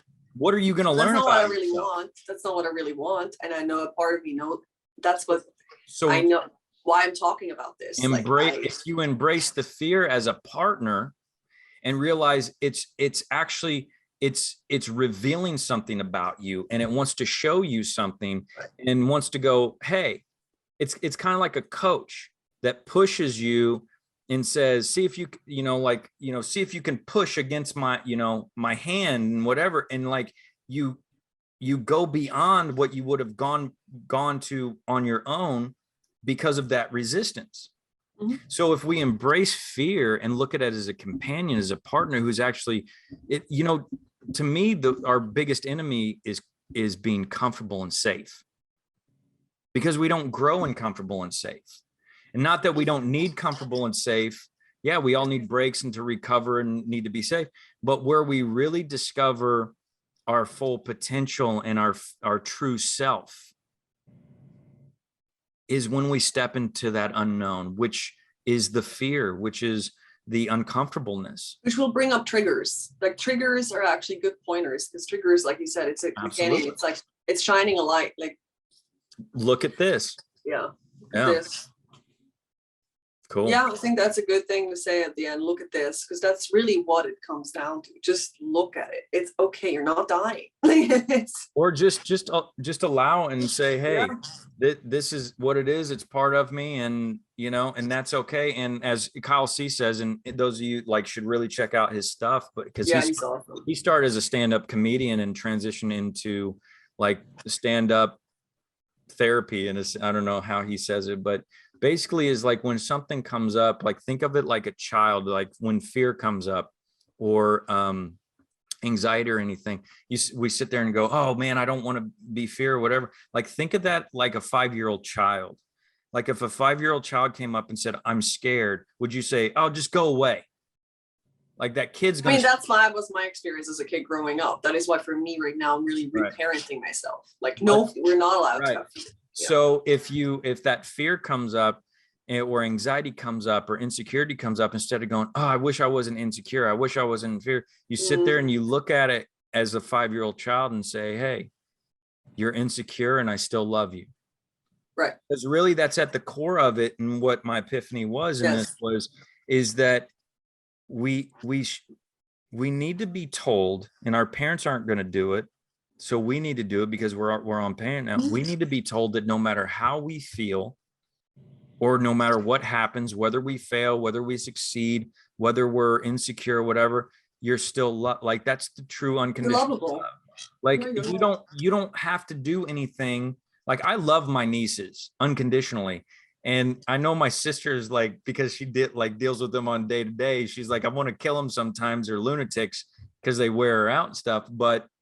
And I know she loves them too, but it's easier for me from the outside because I don't deal with them on day and they don't test my patience. But Like I truly, if they came to me and be like, I did this or whatever, I've literally told them, hey, it's okay. We all make mistakes. Like I want them to know that no matter what they do, it's not a condition of how I feel about them. About love. It's not a condition of how much love. But then what I've had to do is also apply that to myself, because my little 5-year-old, 6-year-old boy who was traumatized as a child for so many reasons, when he comes up to me, I have to look at him the way I look at my nieces and go, hey buddy, I still love you. Right. Like I don't, like that's okay. Like there's no conditions here. Right. And the more I'm doing that, the more I'm letting go of the expectations and you know, all that. Do you have a question? I was just gonna comment. We have a comment. That you are, what triggers you in life, like in other people and situations, are the things you should be reflecting upon yourself. That's why it's showing up to your body. I don't hear anything. You have to repeat. Yeah, I'm trying to. What triggers you in life is what is coming up, is what you need to reflect back to the world. No, which is what is inside you that you need to repair. What is being triggered in you is what's being reflected inside yourself, which is what needs to be repaired. So if someone upsets you. The trigger is a mirror to yourself. That's what you're saying. That's what she's saying, basically. Well, yeah, and it's pointing to, this is something that you need to look at, a because mirror to myself. well, you're ignoring it, and I'm going to keep banging on the wall until you pay attention. So yes, thank you. That's my my co-host. That's my Ed McMahon. Yeah, so that was great. I mean, we went for freaking 2 hours. It didn't feel like I know, it. I'm like, We were in the moment, but I enjoyed every second of it, and I think thank it's you. a fun conversation. I appreciate you being a part of it. Thank you so much. Yeah, no, it was I had a lot of insights and just Well, then thoughts let's do it again. Like with, it doesn't have to be even with this, but other stuff that comes up. Let's do it again and have another talk. And you're going. Sorry, my dad just called. I had to block him. I had to block my dad. Speaking of, so real quick, Deborah, where, like, if people want to check out your artwork or your stand-up or your acting and stuff like that, or if people want to hire you for a job because you're a great actor, I mean, or right artist, now, where can people find you? We didn't get to really talk about your art stuff, but that's fine. Like, first of all, thank you. I love this conversation, and it makes me feel like I'm not the only one. And I want people to feel like that too. And I think that's part of my purpose. I just been ignoring that. But right now, I think the best way to find me is on Debs Creative on Instagram. Debs Create, DEBS Creative. Yep, because that's what I named it, because I'm doing multiple things, and yeah. And that's it. You don't have to justify it. So just real quick before we go, one of the things you're doing is you go out into nature, you blindfold yourself, and you start painting, and then you unblindfold yourself and then build upon that. Yes. Finish it, right? That's one of us. So right now I'm doing, like, what I like doing is doing series. So this is one series where I go out and my partner is my cameraman. He has to become a camera, but he's doing an amazing job. I'm really impressed. No, it looks great. Yeah, it looks great. Because he's in the moment and actually having fun, like literally coming back to what we talked about, because he's not attached to it at all. Yeah. So I do that, and I did that mainly to multiple reasons, but to trust my intuition, because I have no idea what brush I'm picking up, what color I'm picking up. I don't even know what I'm doing. And every time I take it off, it's, first of all, when I don't see anything, it's like I confront that fear of not knowing. Yeah. Like, I'm kind of like doing my little practice on my own. I just don't know. And it's the thoughts that run through my head when I'm like, this is gonna look like shit. I don't know. And I was like, just keep going. I don't know. And then when I feel like with that, I layered enough of color and I feel like it's time, I take it off. And then every time it's so much fun, because the colors, I'm telling you, are so complementary. Like, I couldn't have picked it better. It's insane. Like, it's literally nice. So this is my own, like, experiment with myself, and I just started filming it. And that's one of the things I do. And right now, you know, I'm writing as well. So Cool. those are the two things. The multi-talented Deborah.